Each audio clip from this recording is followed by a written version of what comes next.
Olá a todos e todas. Nós estamos aqui, então, abrindo o nosso ciclo de debate, o ciclo de lives, conhecendo lugares de memória.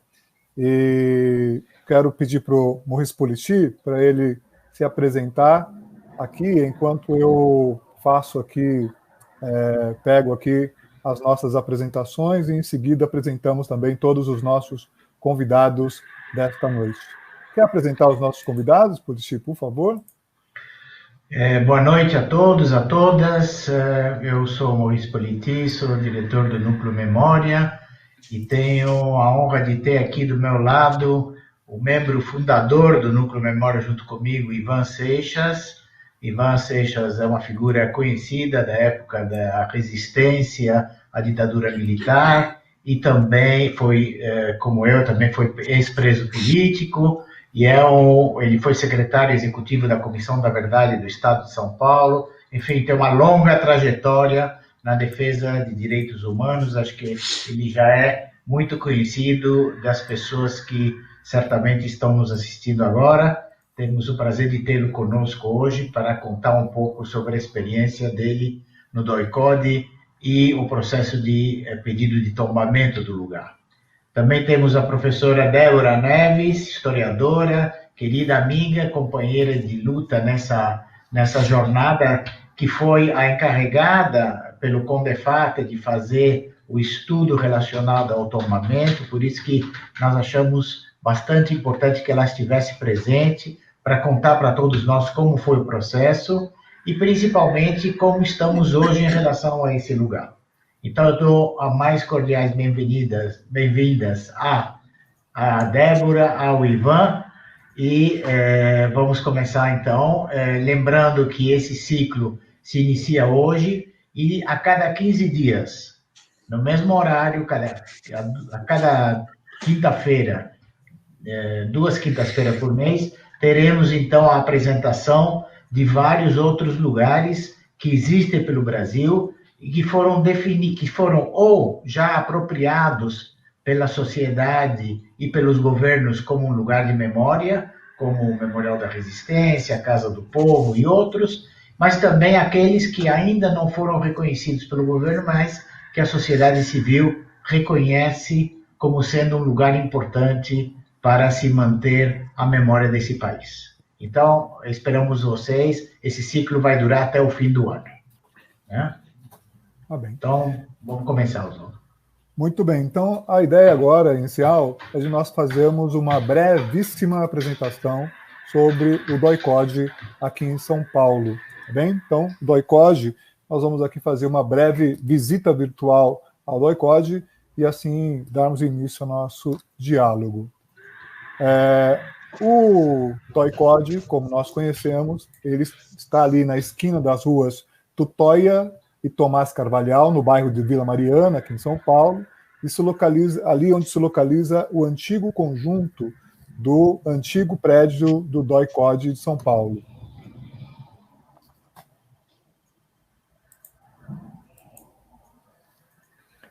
Aqui nós temos uma imagem antiga do DOI-CODE, que é a vista aérea do conjunto de prédios que conformavam no início dos anos 70, a Operação Bandeirantes, a OBAN.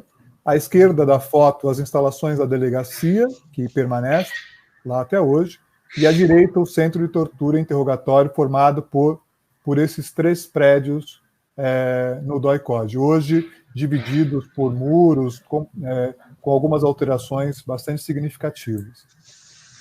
Fundada em agosto de 1969, a OBAN foi inicialmente um centro clandestino de sequestro de oponentes políticos.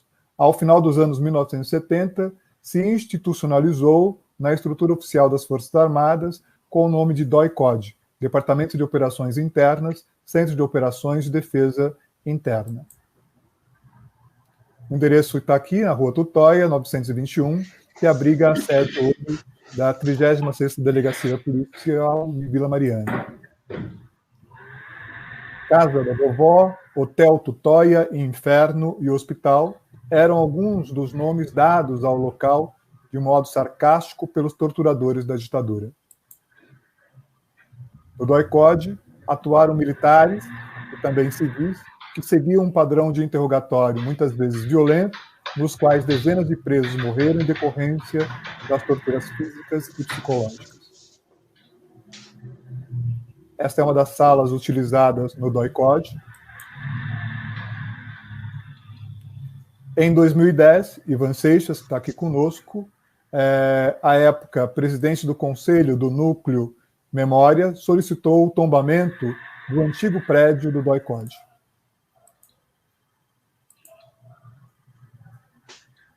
O tombamento foi aprovado em janeiro de 2014 pelo Conselho de Defesa do Patrimônio Histórico, Arqueológico, Artístico e Turístico do Estado de São Paulo, com DEPAT, após a relatoria feita pela historiadora Débora Neves, que está aqui conosco, e parecer conclusivo da professora Silvana Rubino, da Unicamp, ressaltando a relevância histórica e social que o espaço tem para a memória política brasileira.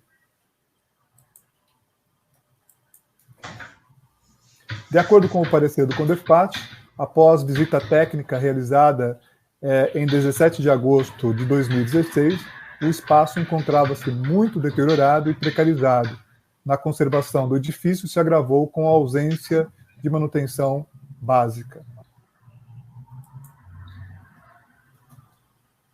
Criado, então, em abril de 2018, o Grupo de Trabalho Interinstitucional, GT DOI-CODE, a senhora Débora vai poder falar conosco a respeito, com a finalidade de elaborar um plano de trabalho para viabilizar a ocupação dos edifícios tombados na Rua Tutóia.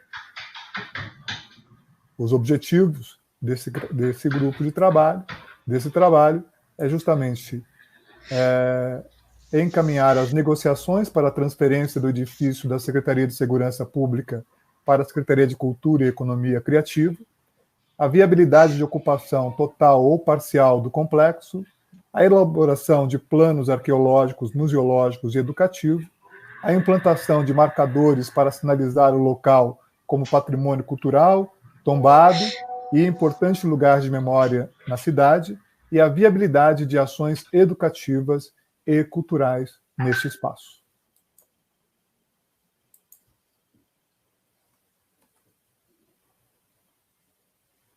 E aí eu encerro aqui essa minha fala inicial, passando então a fala ao Ivan Seixas, que pode então compartilhar conosco das suas considerações a respeito do DOI-CODE. Muito obrigado pela sua presença, Ivan. A palavra é sua. Obrigado. Oi, Débora. Oi, Politi. Oi, Oswaldo. Eu queria primeiro fazer um resgate histórico da história, né, desse local. Né? Esse local não era aí onde começaram as torturas. Né? As torturas começaram em 1968 com a Pré-Oban, que funcionava no complexo militar do 2º Exército, ali na Abílio Soares, aí sim, esquina com Tutóia, que era o pelotão de polícia do Exército. E ali, várias pessoas foram presas, torturadas, não chegaram a ser mortas, pelo que se sabe, mas ali muitas pessoas foram torturadas. E essa convivência assim, muito violenta que tinha, né, da situação dos presos políticos com os soldados, levou com que os caras criassem uma necessidade de tirar dali a sede do centro de torturas. Então, em 69, foi levado, em agosto, se não me engano, foi levado para o prédio da delegacia, aí já como Operação Bandeirante. Aí é muito importante a gente lembrar o que foi a Operação Bandeirante. A Operação Bandeirante era uma coisa ilegal, mas pública, em que as Forças Armadas, principalmente o Exército, junto com as polícias civis e militares e a Guarda Civil que tinha na época em São Paulo, mas os empresários criaram uma chamada Operação Bandeirante, porque era no estado de São Paulo, para combater a oposição.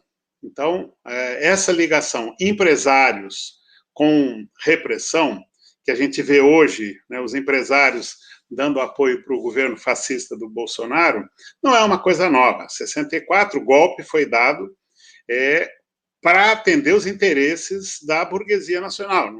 Não dá para a gente esquecer nunca que golpe de Estado não se dá porque os militares enlouqueceram, que eles gostam de torturar.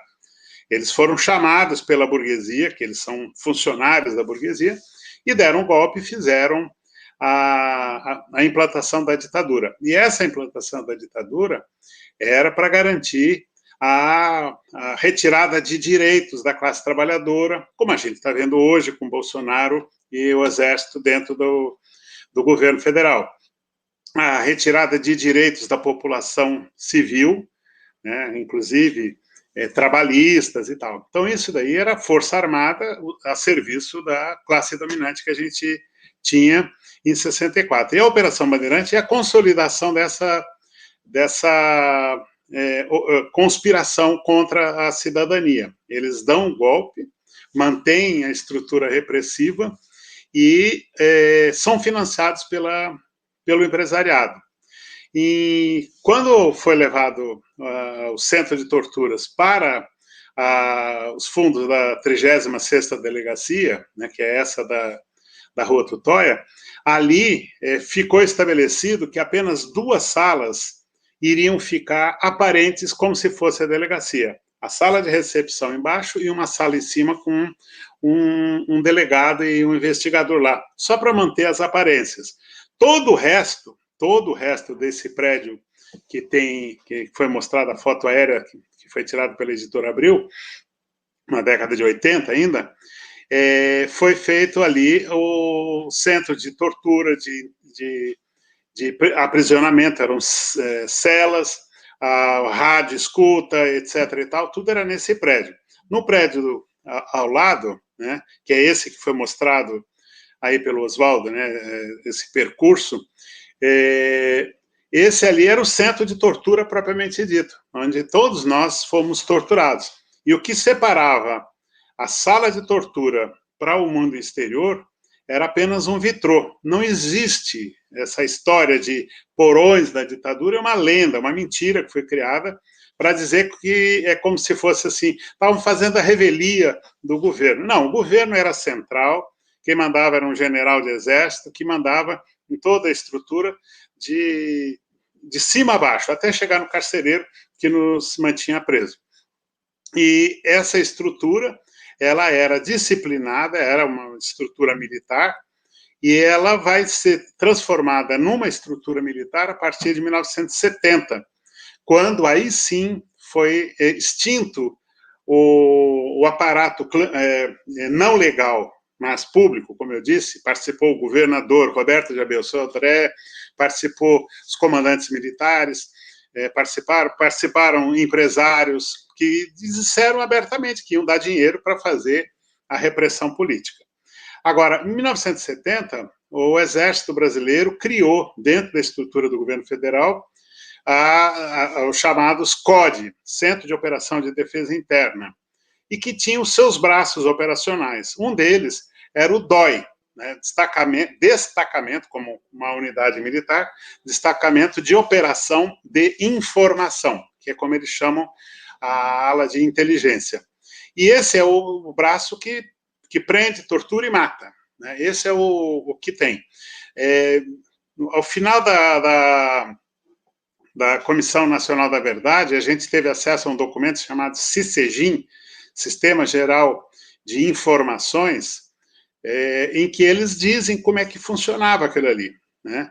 E aí está de alto a baixo e tal. E quando chega no DOI, né, que é o Destacamento de Operação de Informações, está escrito lá que a equipe de busca terá à sua disposição 2 Volkswagen. Não é 2 carros, são 2 Volkswagen. Por quê? Porque a empresa Volkswagen dava carros para a ditadura, como dava dinheiro. E tinha também uma C-14, que era a chamada Veraneio, que era da General Motors, que também dava carros para a repressão. E então esse local, ele tem uma história muito grande, né? Então você tem o prédio da delegacia, do lado você tem o prédio onde aconteciam as torturas abertamente, torturando para toda a vizinhança ouvir. Quando eu e meu pai chegamos lá, levados pelos caras, quando nós fomos capturados, houve um espancamento no pátio, esse que aparece aí na foto. Nós fomos espancados ali por uns 30 caras, mais ou menos, que era troca de plantão, eles estavam ali, um saindo, outro entrando para trabalhar, porque eram funcionários públicos, recebiam dinheiro, né? E houve um espancamento, né? E um espancamento tão violento que a algema que unia meu pulso ao pulso do meu pai se rompeu. E a população, que na parte de trás tem uma ruazinha e o muro é baixo, a população foi para ali e começou a gritar: parem com isso, por favor, parem com isso. E os caras deram rajadas de metralhadora para cima, dizendo: vocês não têm nada com isso. Então não era, nada era às escondidas, era aberto. Por quê? Porque para nós que lutamos pelos direitos humanos, que temos essa luta de justiça de transição, nós temos um conceito internacional, não é brasileiro, que se chama terrorismo de Estado. O Estado brasileiro foi transformado numa máquina de guerra contra seu próprio povo, para torturar, matar, esconder os corpos. E essa máquina de guerra foi usada abertamente. Ao mesmo tempo, para nós eram os doicodes e os DOPS. Ao mesmo tempo, a Polícia Civil tinha os Esquadrões da Morte, que em São Paulo era comandado pelo delegado Sérgio Fleury, que era líder do Esquadrão da Morte, delegado da polícia e traficante ao mesmo tempo. E eles matavam os concorrentes do tráfico ou população civil.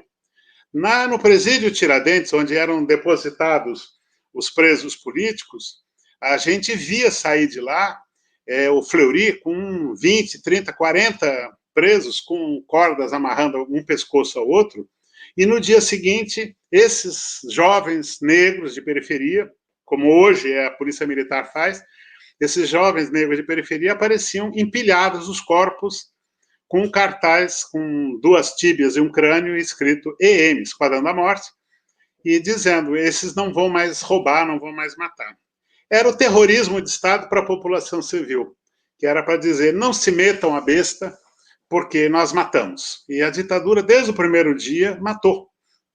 E transformou esse prédio da delegacia no que se pode denominar como Auschwitz brasileira, o campo de concentração, de extermínio de prisioneiros judeus, ciganos, evangélicos, gays, lésbicas, foram levados para esses campos e exterminados. Ali na Rua Tutóia é o Auschwitz brasileiro, que esse prédio tem que ser preservado. Nós fizemos o pedido de tombamento, né, que eu fiz o pedido, com apoio de entidades, né, e o CONDEFAT, com o seu papel histórico, fez o julgamento, que é muito importante que se diga, né, o relatório que a Débora fez, não discute o papel, a importância arquitetônica, porque é um prédio comum, né, mas a sua importância histórica, porque o país precisa saber disso.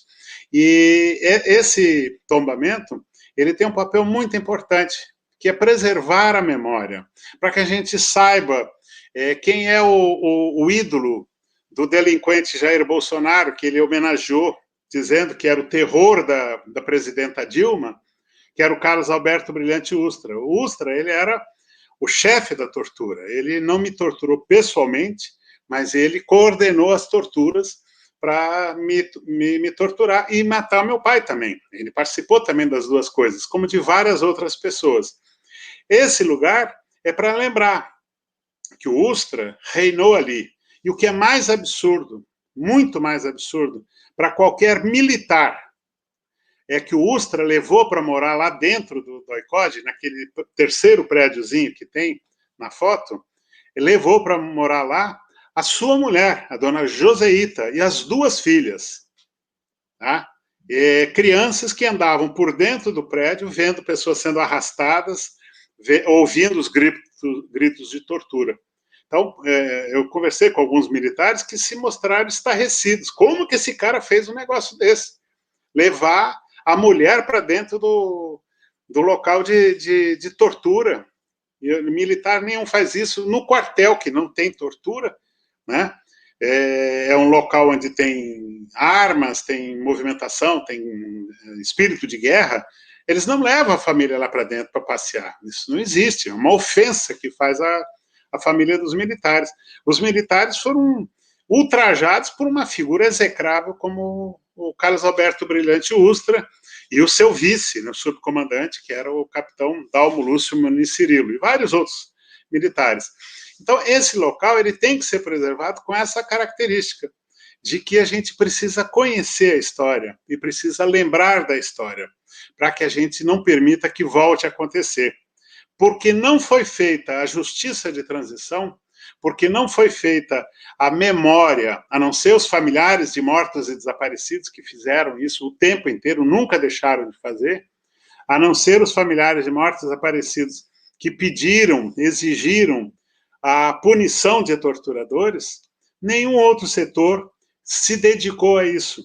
E o que aconteceu? Tivemos uma Comissão Nacional da Verdade extremamente atrasada, apurou o que foi possível, com um cerco que a direita e as Forças Armadas, para acobertar os crimes dos seus dessa época, não permitiram muito acesso aos documentos, por exemplo.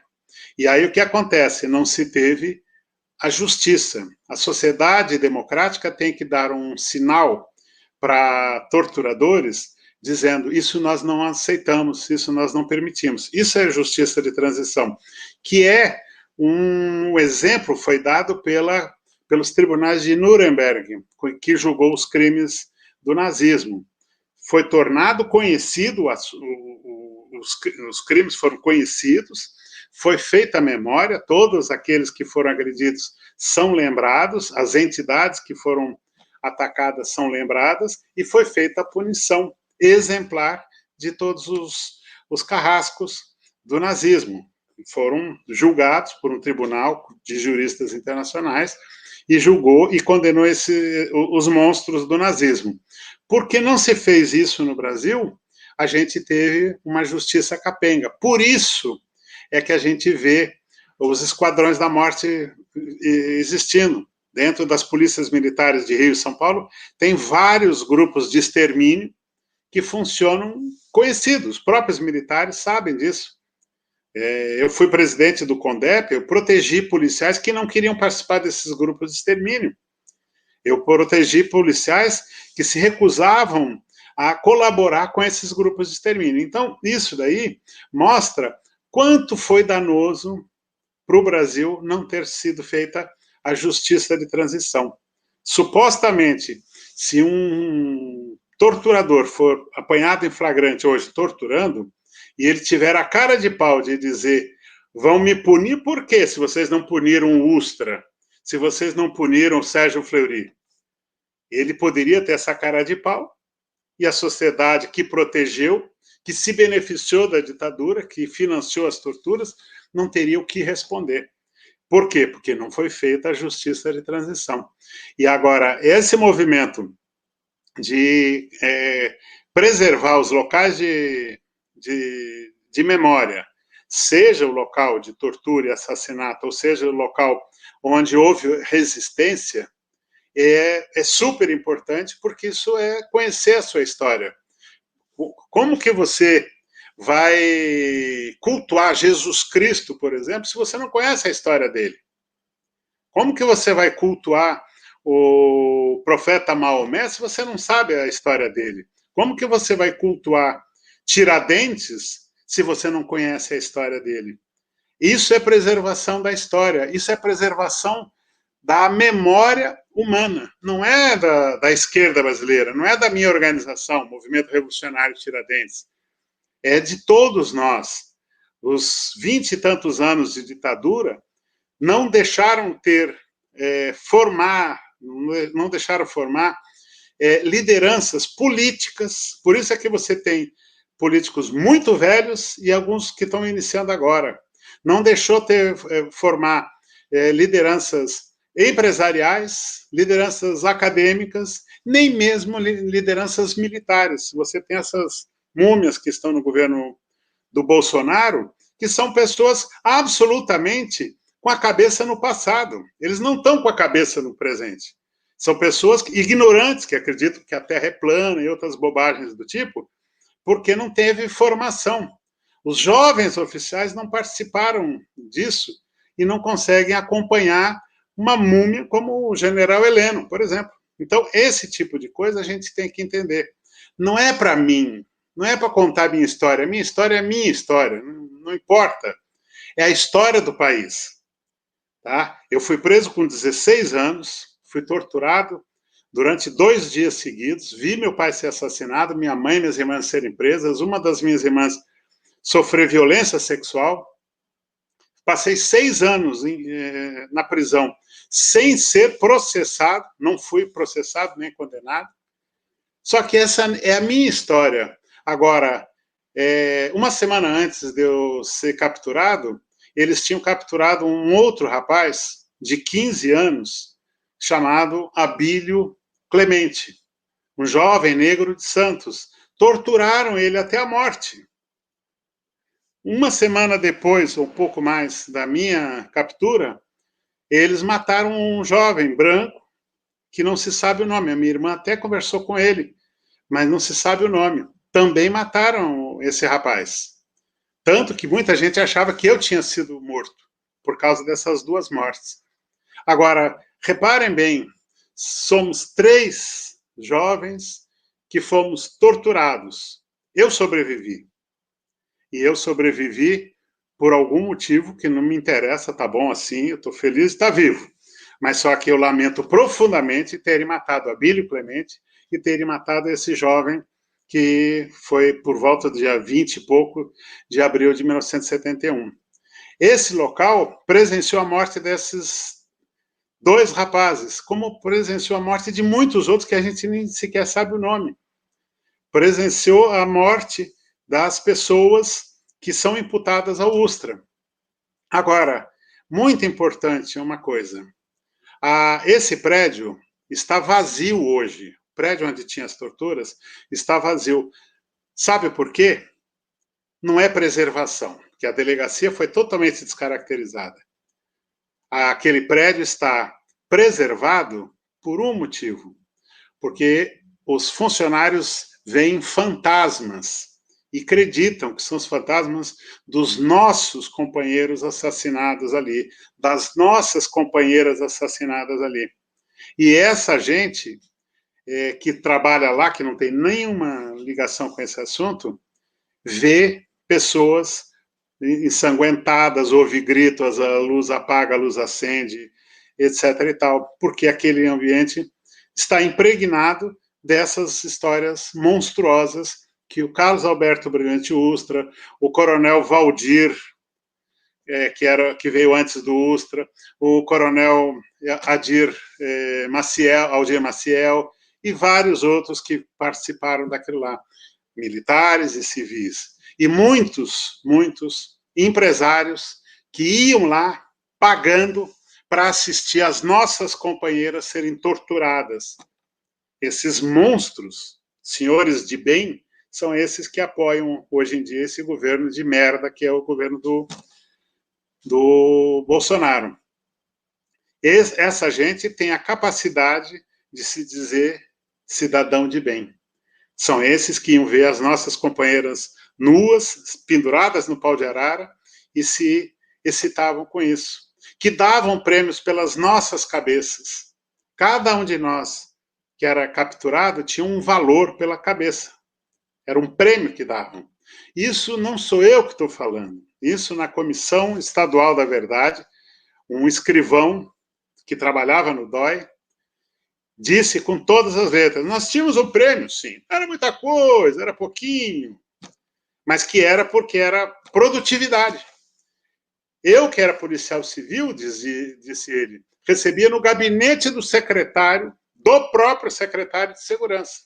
Os militares recebiam no QG do 2º Exército o prêmio que davam os empresários para nos torturar e nos matar.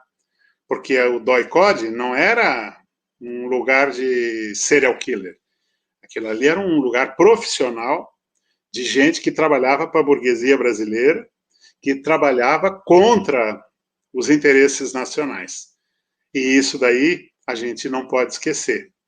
E nós temos que preservar esse lugar. Espero que algum dia a gente tenha um governo digno e decente desse nome, que vá fazer a transformação desse local num equipamento de cultura, que hoje é da Secretaria de Segurança. É uma tristeza que nenhum governante do Estado de São Paulo tenha a sensibilidade de ver a importância disso e não transforma aquele local. Não é para fazer memórias tristes, mas é para fazer o resgate da memória, é para contar a história do país, é para que a gente saiba que isso existe, para que nunca mais aconteça.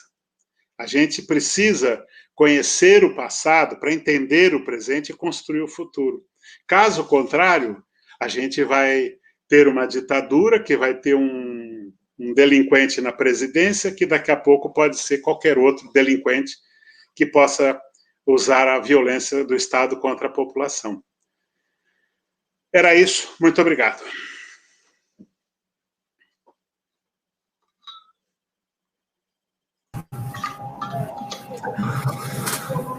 Obrigado, Ivan. Boa noite, gente. Eu sou o César. Estou aqui também para contribuir, para ajudar um pouquinho. E vou passar diretamente a palavra para a Débora. Débora, por gentileza, fique à vontade. Bom, boa noite a todos e todas. É um prazer estar aqui com os meus amigos Ivan e Maurice, e o César também. Agradeço ao Oswaldo pela apresentação e pelo convite. É sempre muito bom estar aqui com vocês. A gente já é parceiro de uma década, né? Eu estava pensando aqui, enquanto o Ivan falava, que o pedido foi apresentado em 2010, quando eu tinha acabado de entrar na UPPH. Então, enquanto o Ivan falava de todo o processo, né, que ele passou, eu fiquei pensando aqui que agora em setembro eu completo 10 anos de trabalho como historiadora na UPPH, e do quanto esse trabalho do DOI-CODE me forjou como pesquisadora, como técnica do patrimônio, como historiadora, mas principalmente como ser humano, né? Então é um prazer para mim estar dividindo esse momento aí com vocês. Vou tentar ser sintética, acho que a gente podia ficar dias aqui conversando sobre o que foi, né, todo o processo de tombamento, mas eu vou tentar ser objetiva e me ater aqui aos pontos que me pediram para conversar com todo mundo hoje, né. Então, acho que, como o Ivan deu um bom panorama de como aconteceu, né, quem fez o pedido foi ele quando era presidente aí do Conselho do Núcleo, apoiado por uma dezena, pelo menos, aí, de outras entidades de defesa de direitos humanos aqui do Brasil. E acho que foi muito oportuno. Depois, aí eu já vou até adiantar uma pergunta para o Ivan, o que motivou, nunca perguntei, né, Ivan, mas o que motivou naquele momento, em 2010, de fazer esse pedido, né? Porque logo depois a gente teve aí, 2 anos depois, a instituição da Comissão Nacional da Verdade, que, como bem disse Ivan também, trouxe a posição oficial do Estado, né? Eu acho que e o tombamento faz parte disso, e aqui também como uma agente do Estado, desse mesmo Estado que um dia, e ainda, infelizmente, por mão de alguns agentes e de uma política institucional, principalmente dentro das próprias polícias, né, ainda continua cometendo crimes e continua desaparecendo e perseguindo os seus próprios cidadãos, né, mas eu, como uma agente do Estado, posso dizer que foi um momento ímpar, não só o pedido de tombamento, mas a própria Comissão Nacional da Verdade, porque tanto o tombamento como esses relatórios de comissões estaduais, municipais e mesmo nacional, é uma posição do Estado de assumir que sim, cometeu crimes e como cometeu esses crimes, né? Então isso é importantíssimo. Acho que o começo aqui da minha fala é esse, né? Qual é o papel do tombamento nesse processo? Se a gente for pensar no processo de justiça de transição, que tem aí que é constituído e baseado num tripé, né, de verdade, memória e justiça, o tombamento ele entra na chave tanto da verdade quanto da memória, né? Infelizmente, da justiça, a gente ainda não deu esse passo, e espero que a gente dê ainda que mais adiante. E acho que no caso, especificamente aí do DOI-CODE, talvez a justiça mais importante e relevante, não só para quem foi preso ou para quem teve familiar preso e morto lá no DOI-CODE, é justamente a transformação daquele espaço num espaço em que possa ser celebrada a vida dessas pessoas, a luta dessas pessoas, e para a gente ter como um espaço físico de referência para, como bem disse o Ivan, não repetição, né? E não só não repetição, como para a gente cobrar que o Estado deixe de continuar cometendo esses crimes como ainda comete hoje, né? Então, eu acho que o processo de tombamento, e eu quero deixar bem claro aqui, sempre tenho essa oportunidade de fala, o processo de tombamento não precisa ser feito por uma entidade constituída por CNPJ, ele é facultado desde a Constituição de 1988 a qualquer cidadão, embora o CONDEFAT já trabalhe. Engraçado que o CONDEFAT foi criado justamente em dezembro de 68, um pouco depois, em outubro de 68, um pouco antes da instituição do AI-5, né?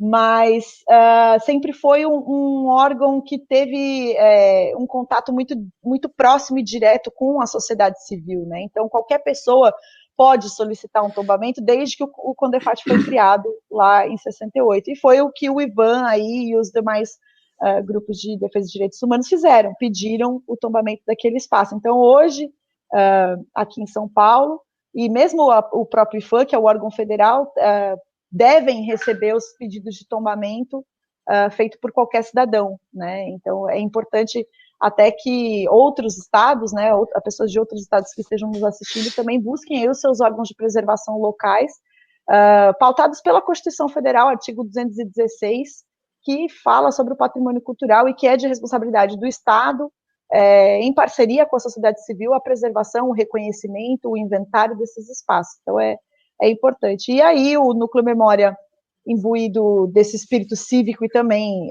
querendo a justiça, requereu esse pedido, e eu, que era uma jovem historiadora relativamente recém-formada, tinha me formado ali fazia 2 anos na universidade, tive o prazer de fazer o parecer técnico que primeiro embasou a abertura do estudo de tombamento, que traz uma proteção prévia ao espaço, ou seja, qualquer intervenção, e aí é importante também desmistificar, dizer que o tombamento ele congela os espaços, não permite modificação, isso não é verdade, né?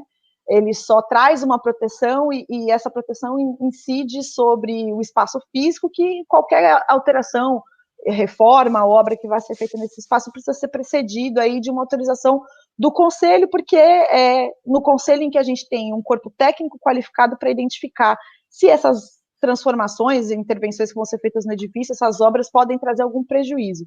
E, como bem destacou o Ivan, o mais importante ali no espaço do DOI-CODE, de fato, não é a sua arquitetura, e isso é algo que também, por muito tempo, permeou o imaginário, né, de que a gente só faz tombamento de espaços que são bonitos, que são arquitetonicamente importantes, né, e já há algum tempo, aí, pelo menos desde a década de 80, o CONDEFAT vem trabalhando em sentido diverso, de trazer luz e preservação aos espaços que não necessariamente tem características arquitetônicas relevantes, mas sim por sua relevância histórica, de memória, e, enfim, outros valores tantos que podem ser atribuídos aos espaços. E foi assim que nós entendemos esse espaço, que o espaço físico precisa ser preservado porque existe aquilo que se considera pela Unesco, inclusive, como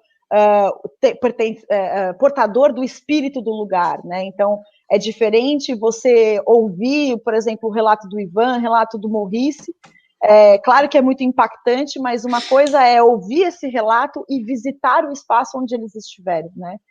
Estar nesses espaços traz uma compreensão que vai além só do sentido racional do que significam esses espaços. Então, a preservação vem para garantir que aqueles espaços que, como bem disse Ivan, da delegacia, que foi utilizado, e quem disse isso não foram só as pessoas que ficaram presas lá, mas o próprio Carlos Alberto Brilhante Ustra relata no seu livro que metade da delegacia serviu ao DOI-CODE, e nós pudemos constatar isso fisicamente, porque existem marcas físicas naquele espaço, embora tenham ocorrido reformas ao longo do tempo, né? Existem marcas naquele espaço físico que apontam que aquele lugar foi, de fato, um lugar de detenção, de tortura e de morte, desaparecimento de pessoas, né?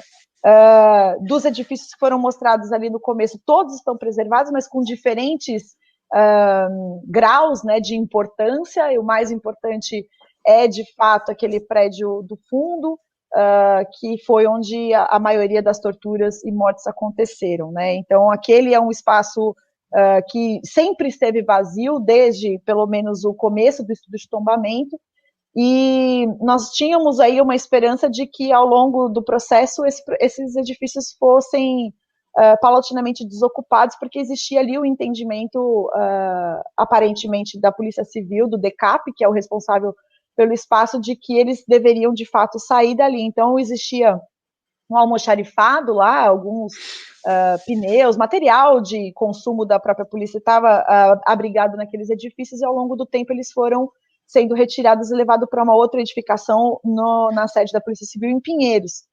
E então, dos 4 edifícios que temos lá hoje, nós temos a ocupação apenas da delegacia, que ainda funciona como delegacia, e nós temos a ocupação parcial de um dos edifícios cuja entrada se dá pela Rua Tomás de Carvalhal, né, de 5 salas que existem lá, apenas uma está sendo utilizada pela Polícia Científica, e os outros 2 edifícios onde aconteciam as torturas, e o outro edifício onde o Ivan relatou aqui, que o Ustra, inclusive, levava a sua família para passar alguns dias lá, estão atualmente vazios. E, por conta disso, nós, em 2018, com a provocação aí do Ministério Público Estadual, que tem um inquérito civil em curso, né, para dar um destino e cuidar da manutenção daquele espaço, que realmente por um tempo passou por maus bocados, tinha infiltração no telhado, muitos problemas estruturais ali.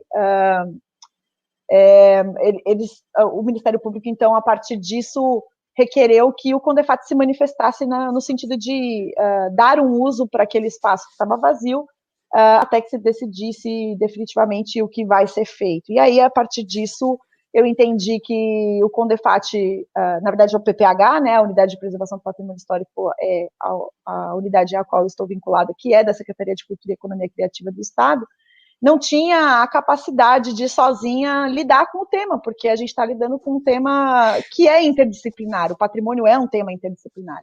Então, em conversa com a coordenadora, ela autorizou que eu reunisse algumas pessoas de várias instituições, inclusive o Núcleo Memória, para a gente criar aí um grupo de debate para debater aí e criar propostas para aquele espaço, né?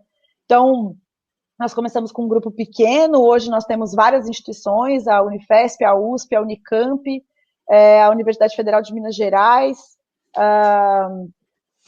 quem mais está presente? Nós temos aí o próprio Ministério Público Estadual, que tem assistido, né, nos observado, o Ministério Público Federal também, o Núcleo Memória, o Comitê Paulista Memória, Verdade e Justiça.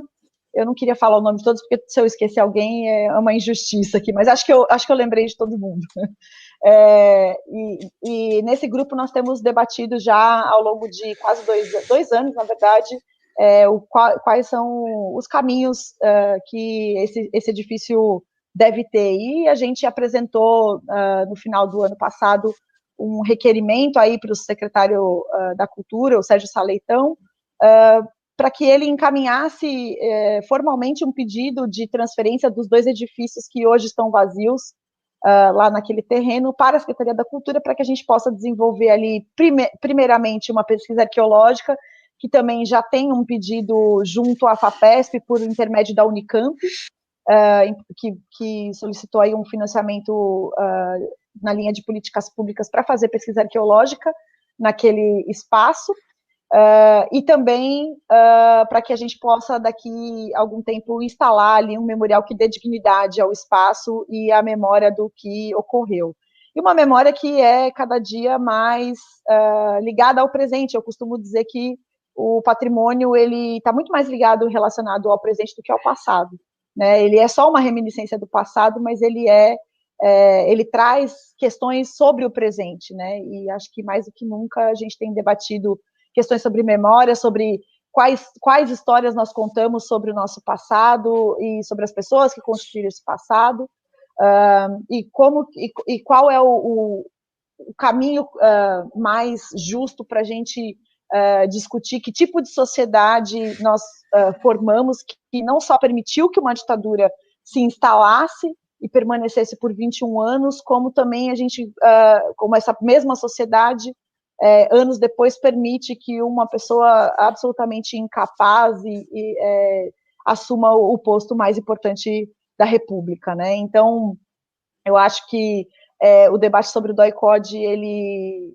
ainda tem um longo caminho, mas acho que o nosso percurso tem sido bastante democrático. Nós temos a participação de muitas pessoas, né? O Núcleo Memória contribui enormemente para a preservação desse patrimônio, com visitas mediadas periódicas, né? Inclusive estão sendo feitas virtualmente agora, existe essa preocupação. E o patrimônio é isso, é vida, né? Não é o congelamento, não é um edifício que fica lá sem uso. A ideia é que, como muito bem disse o Ivan, que esse espaço nos sirva como referência para o hoje e construir um amanhã diferente. E eu costumo dizer também, entre os amigos, e agora posso dizer aqui publicamente, que a instalação do Memorial do DOI-CODE é uma questão pessoal para mim, que, como disse, foi um processo que me marcou muito profundamente como pesquisadora, como interessada e como ser humano principalmente, e eu espero sair dessa vida com o Memorial do DOI-CODE instalado, e eu tenho esperança de que isso aconteça muito antes de eu ir embora daqui, inclusive. Mas é isso, acho que agora a gente pode abrir para o debate. Obrigado, Débora. Politi, não sei se você quer falar algo agora. Apareceu uma questão aqui, mas se você quiser antes falar. Então, eu queria realmente mostrar para o público exatamente essas atividades que estão sendo realizadas lá, e que a Débora acabou de comentar, em fotos, para que as pessoas vejam que, apesar de não termos ainda formalmente um lugar de memória reconhecida pelo Estado, a sociedade civil e as organizações, o núcleo, uma delas, várias outras, se apropriaram desse lugar e, pouco a pouco, foram criando atividades das quais eu queria mostrar algumas fotos. Então, se vocês tiverem a paciência de ver essas fotos junto comigo, Oswaldo está, não sei quem está, aí está, desde 17, né? Como a Débora falou, já realizado no local visitas mediadas, e aulas, já se fez até, a Débora participou de uma aula da PUC, que se fez nesse local, uma aula com o professor de História. Nessas visitas participam principalmente estudantes, professores, muitos pesquisadores, artistas e muita gente interessada em temas ligados aos direitos humanos, claro. Próxima. Bom, aí é mais ou menos o que a gente faz. A gente vai para essa sala maior que o Oswaldo mostrou no início, vazia, ela se enche de gente e as pessoas contam as memórias, né, os sobreviventes. Eu, o Anivaldo, o Ivan, a Rose Nogueira, várias pessoas que passaram por lá foram convidadas a prestar seu testemunho em loco para as pessoas. Aí está uma foto, este é o Anivaldo Padilha, ele é conselheiro do Núcleo Memória também, ele nos ajuda ele foi preso há alguns anos aí, e também no Presídio Tiradentes, e aí ele conta para os jovens a experiência de ter sido sequestrado, porque como o Ivan bem falou, no DOI-CODE nós não éramos presos, nós éramos sequestrados, nós não figurávamos na lista oficial de presos do Estado, então era um sequestro. Aí o Anivaldo também, contando da experiência quando ele foi, em 1970, sequestrado, e conta a tortura, que é o telefone, né? Que a gente sofria por parte dos militares. Outra imagem desse relato, aí tivemos até uma pessoa em cadeira de rodas que subiu essas escadas conosco para esse relato. Né? Tenho que dizer também, e o Ivan vai me dar razão quando eu lembrar isso, que a coisa que a gente mais lembra desse local é justamente essas escadas que vocês viram no início, porque nós estávamos presos na cela e quando a pessoa vinha, o carcereiro dizia: fulano, você vai subir, significava subir para a tortura, e subir significava subir essas escadas.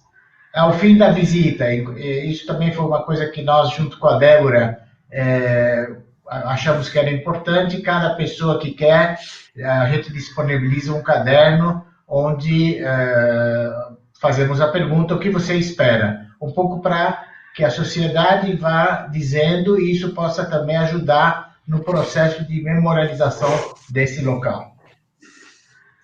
Não sei se tem mais alguma. Não. Tem o ato unificado Ditadura Nunca Mais, que esse é um ato que nós fazemos. Tinha algumas fotos, não tem, Oswaldo? Um ato que se faz a cada dia 31 de março, já por 6 anos seguidos.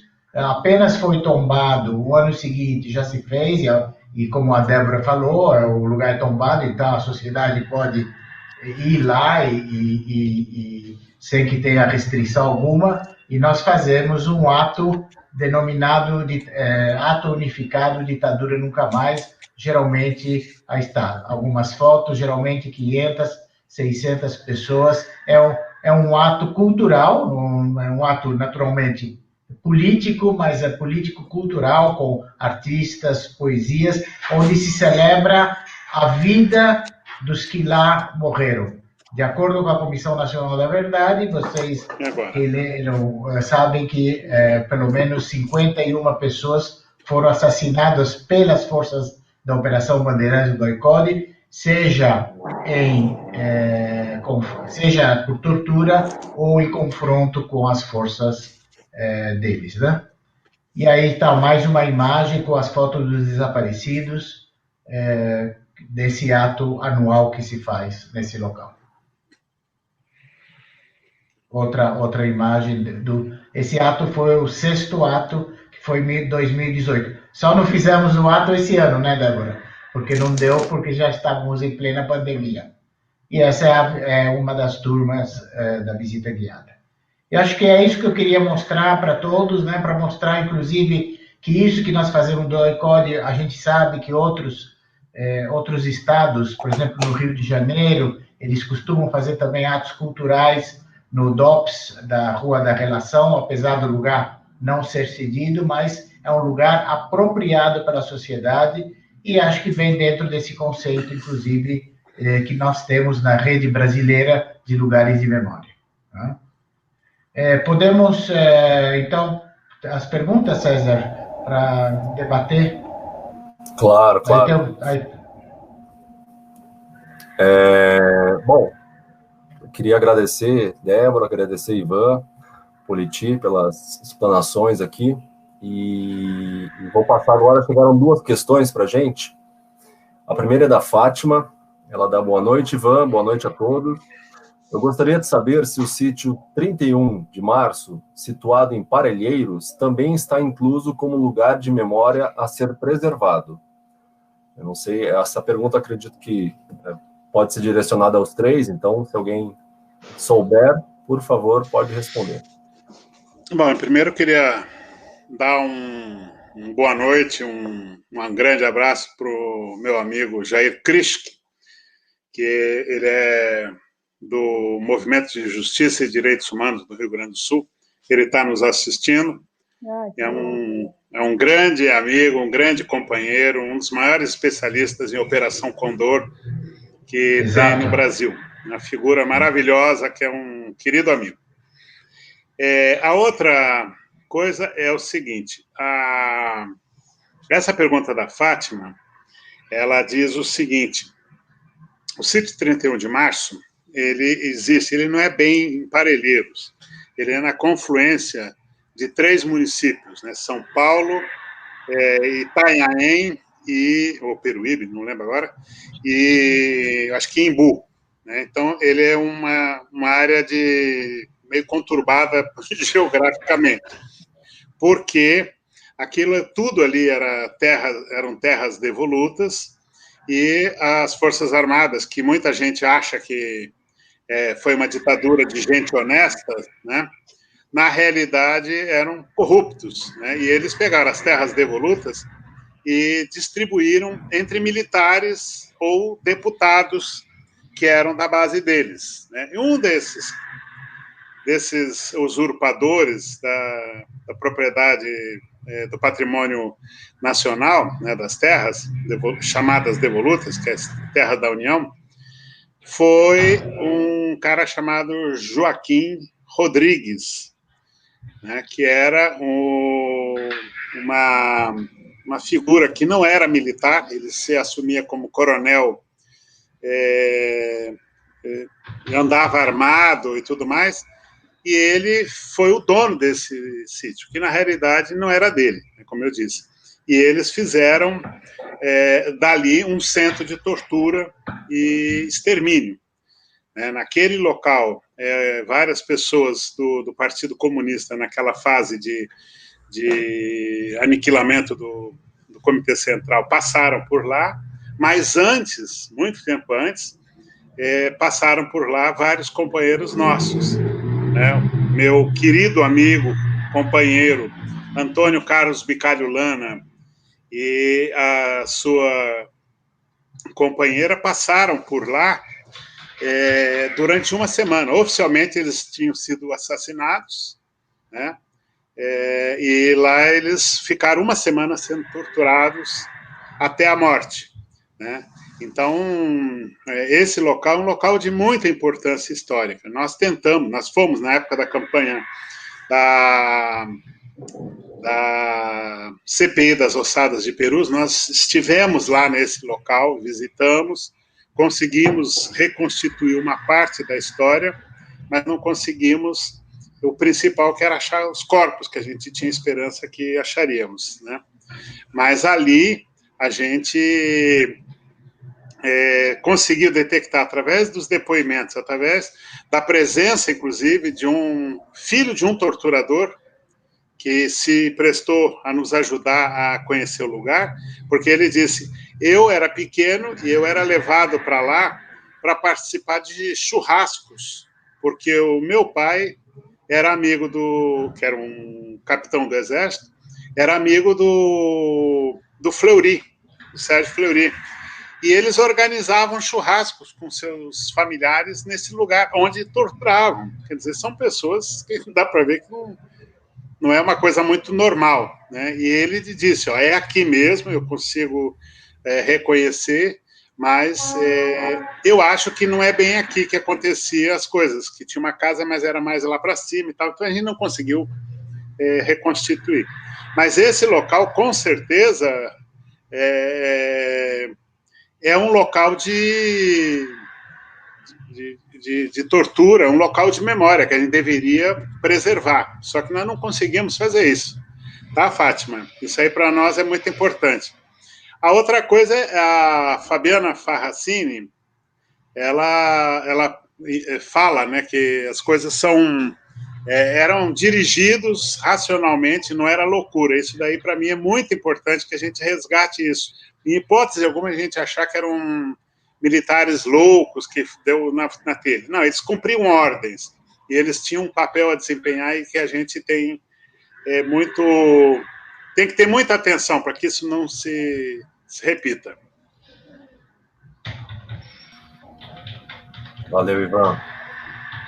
Débora, tem uma pergunta para ti que mais ou menos eu tinha formulado nesse sim para te fazer, porque eu já tive a oportunidade de trocar essa ideia contigo. É uma pergunta da Roberta. Débora, você julga ser possível abrir o espaço para visitação, para atividades pedagógicas e reflexão, mesmo com o DP funcionando ali? Ou seria imprescindível o deslocamento do DP para outro local? Bom, eu só queria complementar a resposta do Ivan aí, a pergunta da Fátima, né? É bom a gente só diferenciar lugar de memória de lugar tombado, né? O lugar de memória não necessariamente é tombado, mas ele é um lugar de memória por si.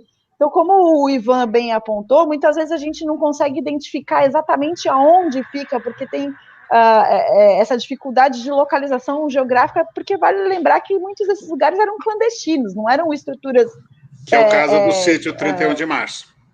Constituído, exatamente. Então, muitas vezes fica difícil de identificar o lugar e não tem vestígios, não tem certeza onde está, mas isso não invalida o valor deste espaço como um lugar de memória, né? Então, acho que e o sítio está, inclusive, listado, inventariado pelo excelente trabalho que foi feito pelo Memorial da Resistência, que tem levantado, né, em suas pesquisas, quais são esses lugares de memória. Feita essa complementação, respondendo a Roberta, esse é um debate que foi muito bacana de fazer no GT, né, Ivan e Maurice, porque eu aprendo cada dia mais, né? Eu sou muito pragmática, até por conta da natureza do meu trabalho. Eu sou uma burocrata, né? Então... Não é não.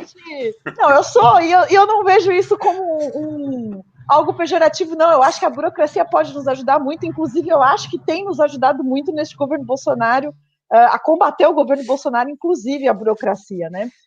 Se não fosse ela, talvez a gente estivesse muito pior. Mas esse foi um tema de debate, vários debates no nosso GT, porque é claro que o nosso desejo enquanto GT, e não só como GT, mas como sociedade, é de que todo o espaço ali seja direcionado à constituição de um equipamento de memória com múltiplas funções, como ela disse aí, para atividades pedagógicas, como o sítio de memória e consciência, atividades relacionadas à memória de um modo geral. Porém, a nossa realidade que nos impõe esse lugar está tombado desde 2014, nós já estamos em 2020 e até hoje nós não conseguimos instituir ali um lugar oficial, né, um memorial, vamos dizer assim. Portanto, a gente tem trabalhado um pouco na chave do possível, né, o nosso pedido hoje é para transferir 3 dos 4 edifícios que estão lá, mantendo aí a delegacia, por enquanto, funcionando lá, mas a ideia é de que um dia essa delegacia seja transferida para um outro espaço, porque a gente entende que a delegacia tem aí a sua utilidade pública, né, presta o serviço para a comunidade daquela região, mas também não é o mais adequado que ela mantenha as suas atividades juntamente com um lugar dedicado à memória daquele período.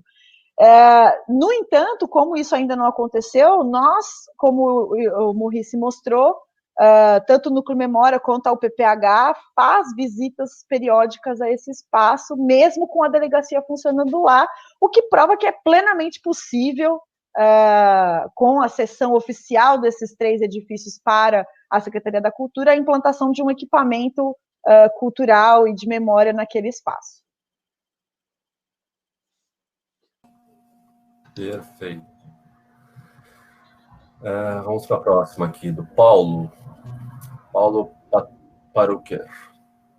Em Brasília, instalações federais abrigaram espaços de tortura e outras violações de direitos humanos aptos a servir a finalidade de patrimônio histórico-cultural. Como e quem inicia o processo? Acho que é para mim essa, né?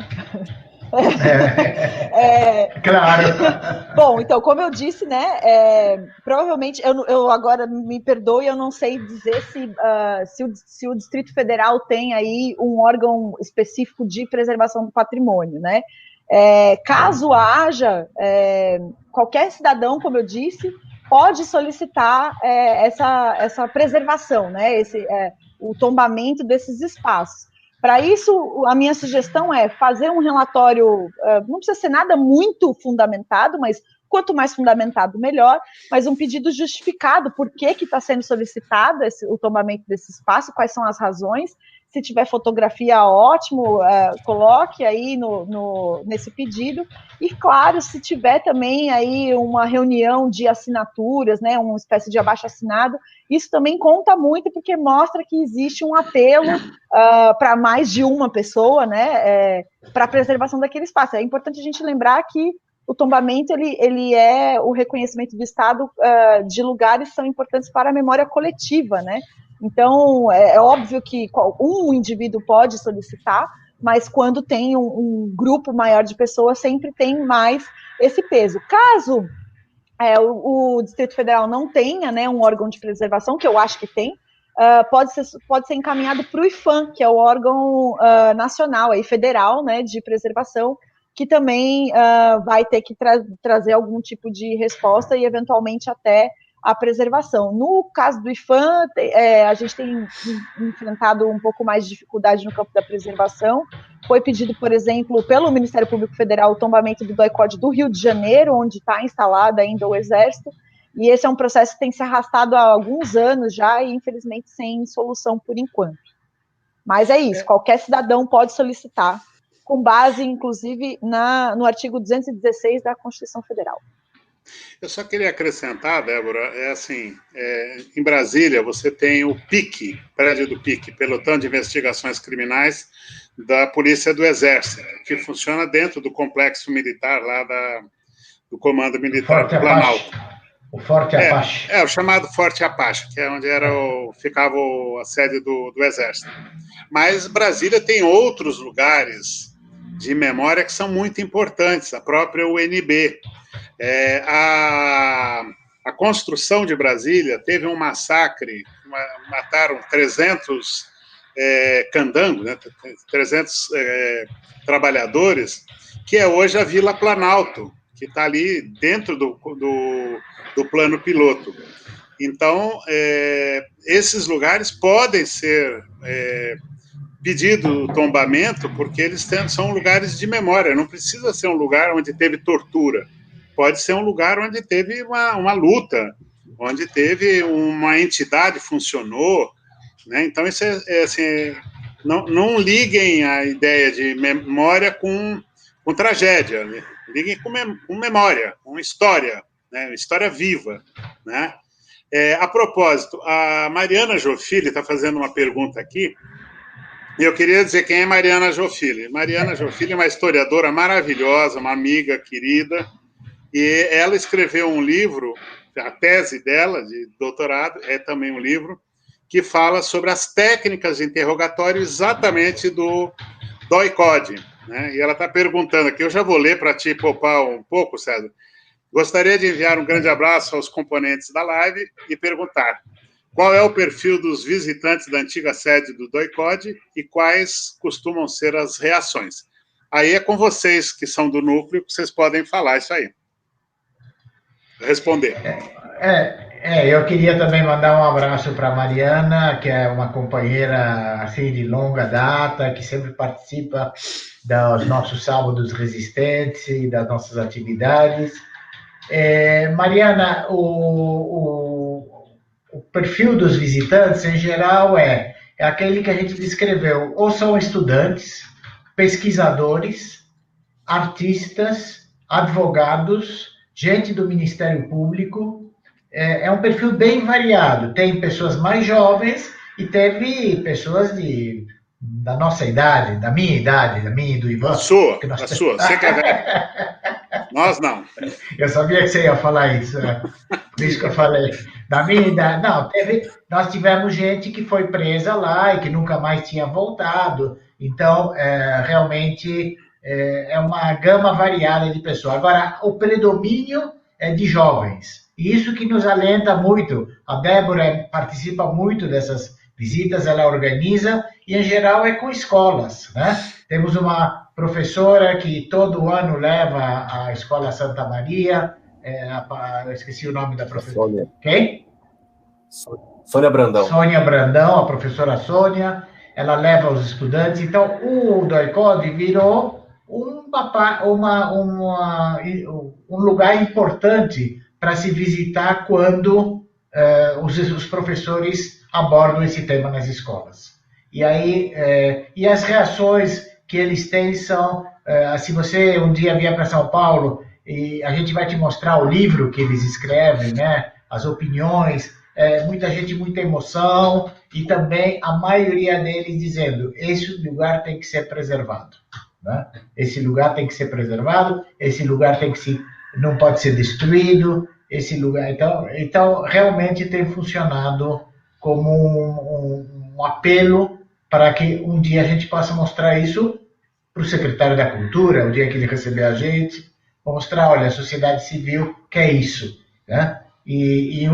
Nas últimas visitas, inclusive, o Oswaldo, ele tem gravado depoimentos de visitantes, né?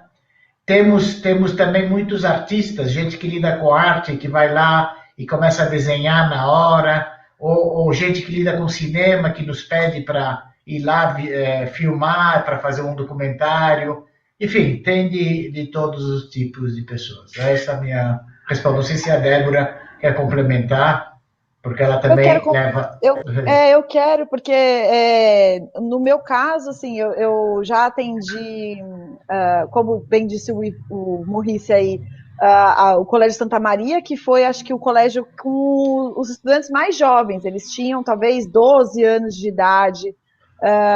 E foi muito interessante, porque a gente imagina que eles são muito jovens, que não entendem muito bem, mas eles entendem e se emocionam muito, assim, né?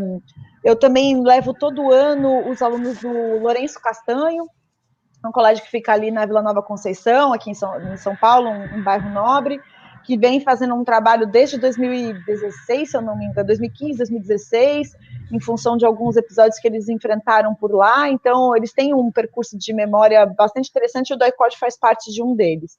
Então, mas eles já são alunos um pouco mais velhos, e eles fazem algumas atividades super interessantes de fazer entrevista com pessoas na rua, perguntando se as pessoas sabem o que é aquele lugar, o que elas pensam sobre a ditadura. É muito legal. E as reações...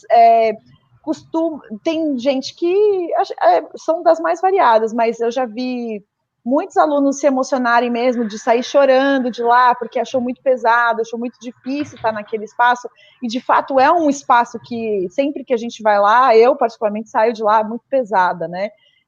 E vale lembrar que nesse caso, né, o estudo de tombamento foi o que possibilitou, inclusive, que inclusive Ivan e Maurice pudessem revisitar esse espaço, né? Em outra condição, claro, mas me lembro que o Maurice me falou que nunca mais tinha pisado ali, né? E uma das primeiras vistorias que a gente fez foi a oportunidade que ele pôde voltar. Então, para a gente ver como é importante, né?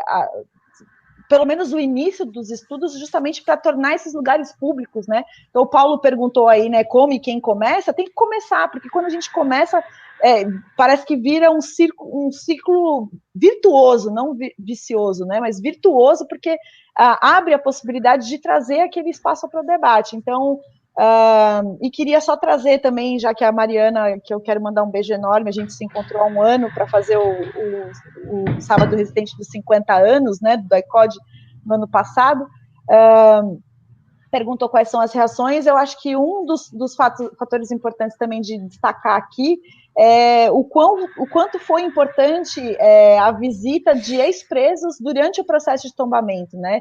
Se não fosse a gente ter feito as visitas com as pessoas que ficaram detidas lá, a gente não teria conseguido fazer a preservação de maneira tão sensível do ponto de vista do que e como preservar, né? E eu me lembro que eu estava muito preocupada em captar todas as impressões que as pessoas estavam passando ali. A gente gravou, né, fitas e tudo mais, e fizemos o desenho da planta que nunca tinha sido feito, daquele espaço e tal, e eu só fui me dar conta do que foi toda essa experiência 2 anos depois, quando o Rodolfo Lucena me convidou para fazer a caminhada também próximo do aniversário do golpe, e em que eu parei e comecei a contar que muita gente se emocionou, né, e as reações foram diferentes. Então teve pessoas que quando entraram lá começaram a falar muito, né, parece que ativou assim uma coisa na memória. Teve gente que entrou mudo e saiu calado e só veio falar comigo depois, me mandou e-mail e tal. Teve gente que entrou, contou alguma coisa e saiu muito emocionado, chorou, lembrou dos pais indo visitar, enfim. Então, as reações são realmente muito, muito distintas. E é isso que eu estava falando sobre o espírito do lugar, que é só quando a gente está lá dentro que a gente sabe como que a gente se sente, né? A racionalidade fica completamente de lado.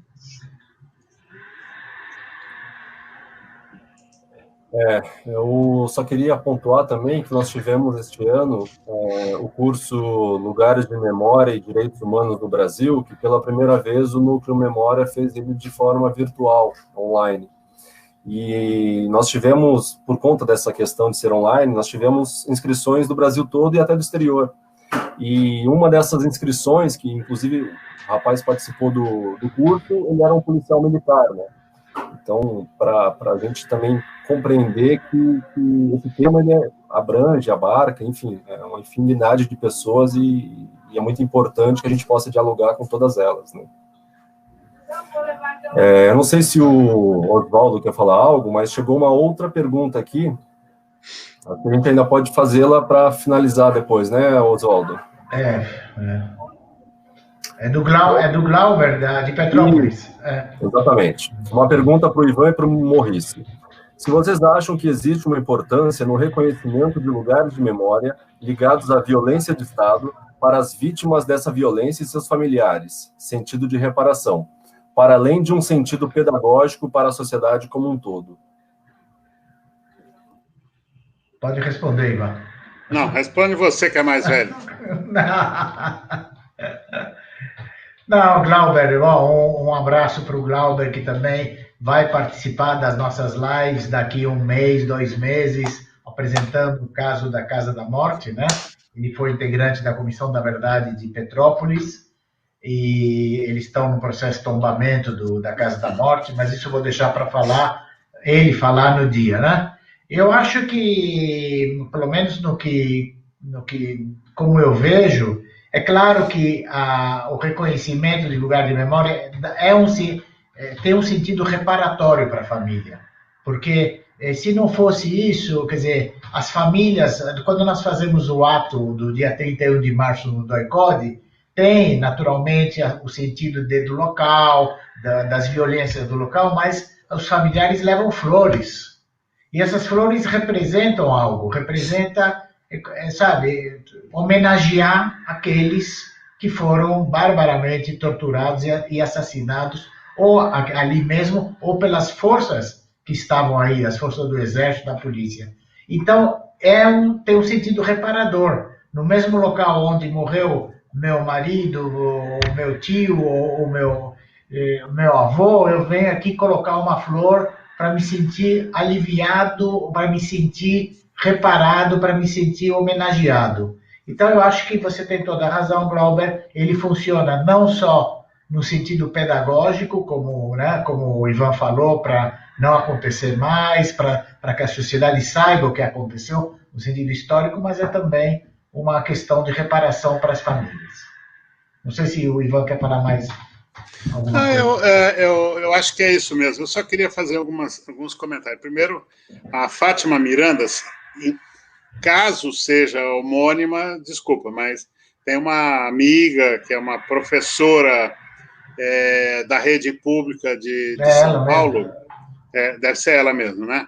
Ela sempre vai nas atividades, né, quando eu estava aí em São Paulo, do Memorial da Resistência, e ela leva os seus estudantes, né, seus alunos, porque é da rede pública, e não é Lourenço Castanho, que é uma escola particular, não é a escola da Vila, são pessoas, né, filhos da classe trabalhadora que se interessam por esse assunto. eu fui dar uma palestra na Capela de Socorro com o pessoal estudantes da Fátima. E é impressionante, as pessoas identificam a violência do passado e a violência do presente como sendo uma coisa contínua, né? Nunca deixaram de ser reprimidos, né? E, então, assim, sobre o livro de presença que foi feito, que vocês fizeram aí, né? Eu sempre lembro do livro de presença do Memorial da Resistência, em que jovens deixam lá escrito: obrigado, agora eu conheço a história do meu país. Obrigado, agora eu sei onde a minha mãe, meu pai, meu avô, sei lá quem, esteve preso. Porque isso é uma reparação, Glauber, isso é uma reparação. Eu saber que meu pai, meu tio, minha mãe, sei lá quem, foi preso, não por ser bandido, mas porque defendeu a democracia, porque defendeu o país contra a ditadura que entregou o país para os Estados Unidos. Então, a vida inteira, nossas famílias foram achincalhadas, porque quem está preso é terrorista, é bandido, qualquer coisa assim. E só o fato de falar que não é bandido, que foi preso por uma luta nobre, uma luta valiosa, né? Nobre não, porque eu não sou monarquista, mas uma luta valiosa para o país, é uma reparação que se faz, né? Isso daí é muito importante a gente lembrar sempre, que essas coisas não podem ser esquecidas, né? Então, é ela mesma. É isso aí, lá na ETESP, junto com o Valdemar Rossi, nosso querido amigo e companheiro Valdemar Rossi. Um beijo para você, Fátima. Muita saudade de você. Então, assim, esse tipo de coisa é reparação, é uma reparação moral, é uma reparação ética, é uma reparação política. A gente não pode nunca esquecer. A Adriana Staravengo, ela fala um pouco mais para cima, acho que foi ela que falou Não, a Rosemary Almeida, né? É um grande desafio preservar lugares de memória subversiva. Isso daí, esse subversivo não pode ser escrito com, entre aspas, viu, Rosemary? Pode escrever com sem aspas, porque nós nos orgulhamos de ser subversivos, nós nos orgulhamos de ser contra a corrente. Eu tenho muito orgulho de ter participado da luta armada contra a ditadura, de ter participado de ações, combates contra os que estavam entregando o país, destruindo o nosso país.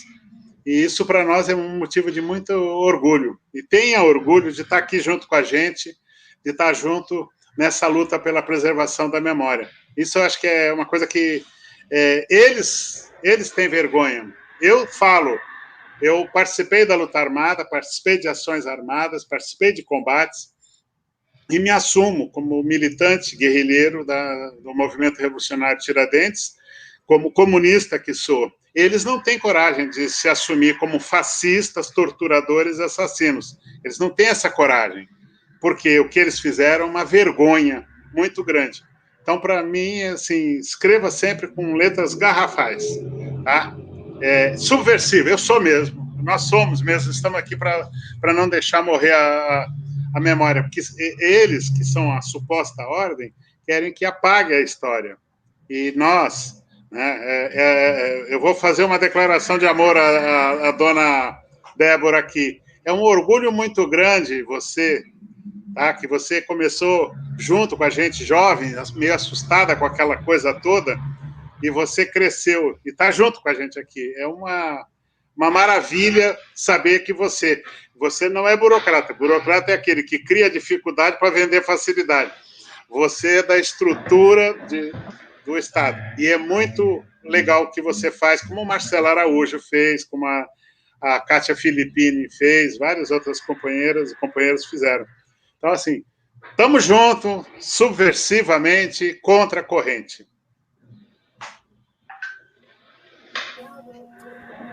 Eu fiquei emocionada agora. Para mim é Essa declaração é muito, muito me toca, você sabe disso. Eu sou fã de vocês todos.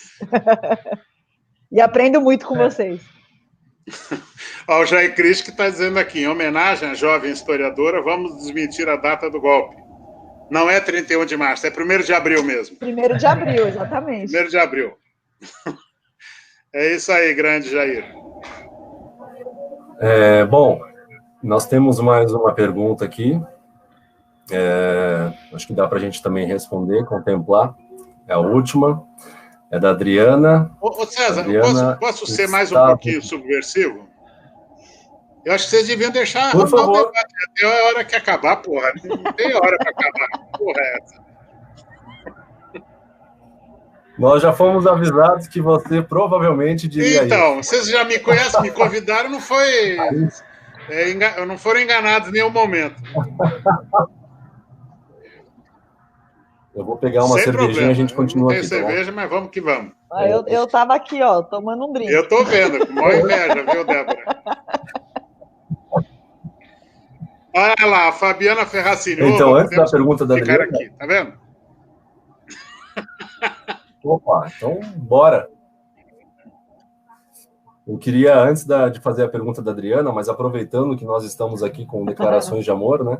Eu já também tive a oportunidade de falar para a Débora isso, mas foi numa visita pelo grupo de estudos lá da Unifesp, que eu participei com a professora Lucília, justamente no Condefat, conhecendo o Condefat, e aí nós tivemos depois uma conversa com a Débora, em que eu fui tocado por esse tema, e até hoje, enfim, eu pesquiso, e sou muito orgulhoso, enfim, de caminhar ao lado de pessoas como o Politi, como o Ivan Seixas, como o Oswaldo, Kátia Filippini, a Bia, enfim, todas essas pessoas, assim, para mim é um orgulho.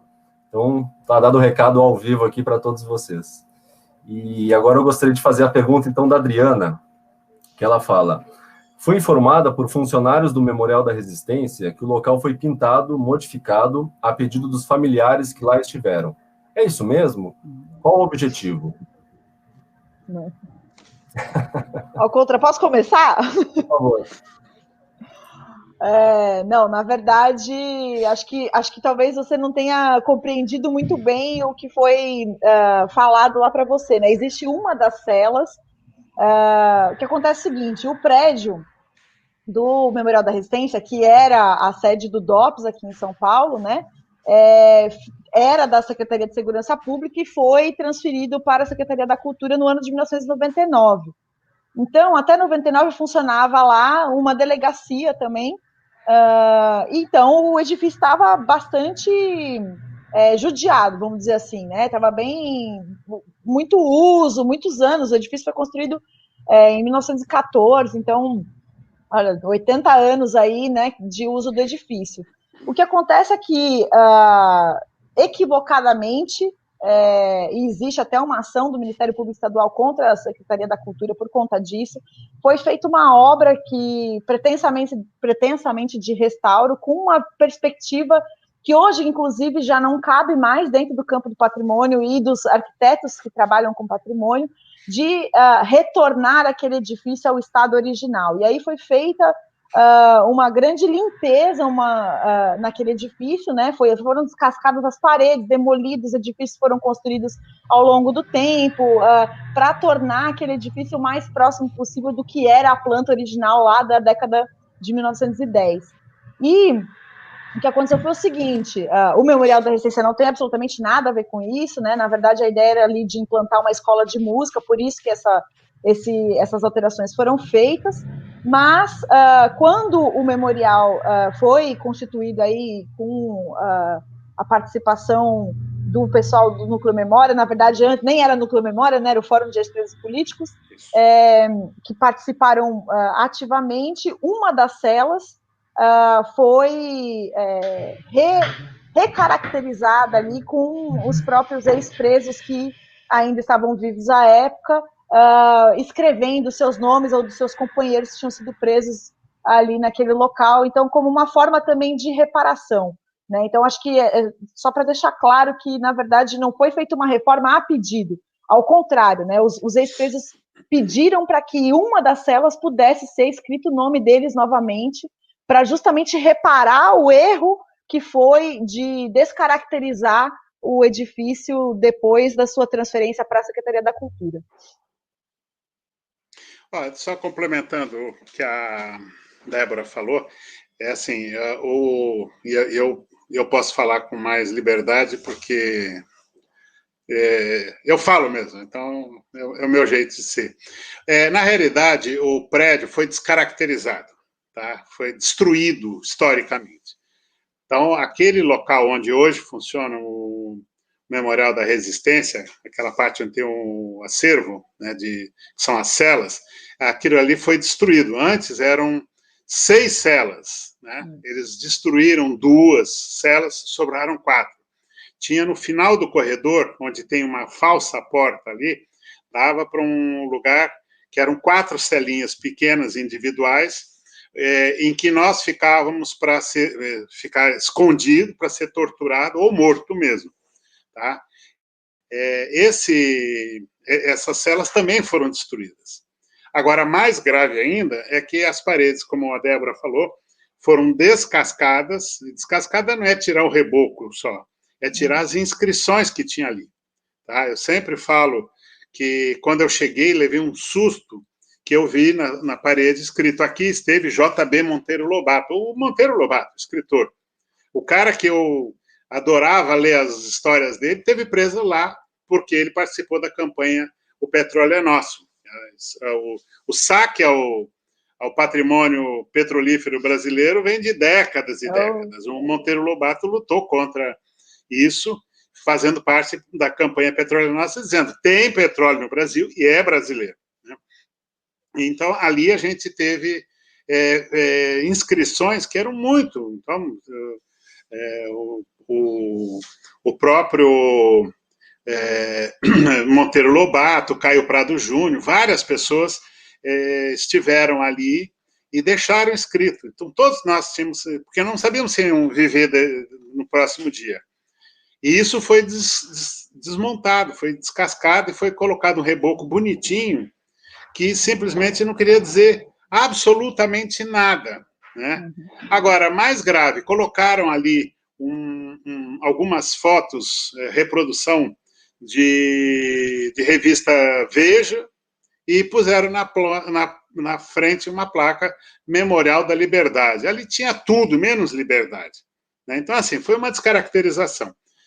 Aí vamos fazer justiça. Quando nós fomos falar com o secretário João Sayad, da Cultura, nós exigimos que aquilo ali fosse incorporado ao prédio central, abrindo uma porta, como depois foi feito, e construído ali um memorial. Tá? E justiça seja feita. O diretor da Pinacoteca do Estado, o Marcelo Araújo, foi um parceiro ótimo, que ele abraçou esse projeto e ele ajudou a construir. Então, a gente teve ali uma situação de muita dedicação de várias pessoas, né? Isso, para nós, assim, é muito importante, porque se nós temos a luta pela preservação da memória, nós temos a luta pela destruição da memória. E isso nós temos que lembrar também, dando nome e sobrenome. E isso daí é muito importante. Eu queria só, em cima das mensagens que tem aqui... Posso só fazer um parênteses? Não, é só um jabá, né? A minha dissertação de mestrado fala justamente sobre o processo pelo qual passou o prédio do Memorial da Resistência, do DOPS, né? Chama A Persistência do Passado, está disponível no banco de teses da USP, ou, se quem tiver interesse, também está disponível para compra em livro, publicado pela Alameda no ano de 2018. Então, era isso. Bom, o Gilson Modesto está perguntando, né, falando das inscrições nas paredes, 1970, mas tem outras perguntas antes, Ivan. Não, só porque está escrito aí, né? Bom, porque tem a pergunta da Fátima e da, acho que Adriana, né? Isso. Eu queria mandar um abraço para a Sandra Paulino. A Sandra Paulino é uma advogada que luta contra os crimes cometidos pela Polícia Militar do Estado de São Paulo, vive sendo ameaçada, que tem uma pergunta sobre, daquele Glauber, lá de Petrópolis, das pessoas que são ameaçadas. A Sandra, ela foi parar até no programa de proteção à testemunha, porque ela tem uma luta incansável é uma lutadora que eu respeito muito, estou falando aqui de público, eu não tenho... eu não jogo confete em ninguém, entendeu? Eu falo que eu sinto. E outro é o José Luiz, que é lá de Santos, que é da família do Davi Capistrano, grande líder comunista que foi preso, torturado e seu corpo está desaparecido até hoje. Um grande abraço, Zé Luiz. Força na luta aí.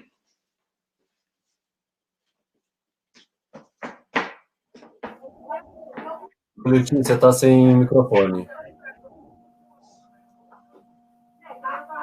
Não, estou dizendo que o Zé Luiz vai apresentar também o ponto de memória deles lá em Santos, do Raul Soares. Numa das próximas lives, o Zé Luiz é o nosso convidado. Maravilha. Bom, eu tenho que responder a história da Cela 4 aqui, né? Pode falar. Como é que conseguiram escrever tão alto? O Gilson ficou preso com a gente no Tiradentes, né? Então ele lembra bem de todo esse período. Eu não sei o que ele respondeu. Está perguntando como é que conseguiram escrever tão alto o nome de Wilson José Sabag. Vai ver que tinha o Otônio Fernandes, talvez. Tinha 2,5 metros de altura. Vai ver que escreveu. Não deram sei. Um pezinho, deram um pezinho para... Não sei se foi 70, mas em 71 para 72 os caras fizeram beliche. Puseram beliche, que era de madeira preso na parede. Aí pode ser essa época. Possivelmente seja isso. Bom, e o Zé Luiz, aí o nome dele todo é Saavedra Baeta, tá? Só para garantir aqui que é ele mesmo. Eu só queria não deixar passar batido aqui. Desculpa, César, acho que eu estou atravessando a sua função aí. É que tem duas perguntas aqui da Fátima e da Adriana que não foram respondidas, coitadas. Eu vou responder rapidinho, porque eu sei que o tempo já está acabando, mas a Fátima perguntou aqui se é possível saber se há na vizinhança do entorno do prédio do ICOD moradores dos tempos da tortura. Eu queria dizer duas coisas. A primeira é que toda vez que a gente faz visitas lá, sempre aparece alguém falando que tem alguma história, mas essas pessoas geralmente não param. Elas vêm e falam alguma coisa, e aí a gente tenta puxar a pessoa para ficar e contar, e falar, não, agora não dá, e vai embora.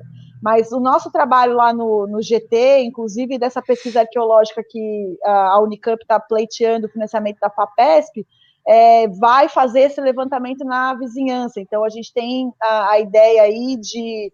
Uma das coisas é justamente fazer essa pesquisa com vizinhos para que eles possam apresentar os relatos, né? Mas o que eu posso adiantar é que sempre aparece alguém dizendo que sabe de alguma coisa, que ouviu alguma coisa, que viu alguma coisa, ou que conhece alguém que viu o pai, o avô, enfim. E a Adriana Fernandes pergunta como equilibrar a reforma necessária para receber o público e manter a aura do ambiente conscientizador, e que cuidados devem ser tomados e pontos preservados. É uma ótima pergunta essa, né? Porque esses espaços geralmente são espaços que foram construídos para outras finalidades, né? Que não as que serviram, e são edifícios mais antigos. Então, a primeira coisa que a gente sempre tem em vista é a acessibilidade, né? Então, o Maurice mostrou aí a foto de uma moça na cadeira de rodas. Eu imagino que deve ter sido super difícil para ela conseguir acessar, né? Então, é muito importante a gente ter profissionais de arquitetura que entendem de projeto e que também entendem da importância do que você chamou aí de aura do ambiente conscientizador, né, que a gente chama de espírito do lugar. Então, é importante que os profissionais de arquitetura tenham essa dupla capacidade, né, de compreender o que é um projeto e o que é um projeto num espaço desse, né?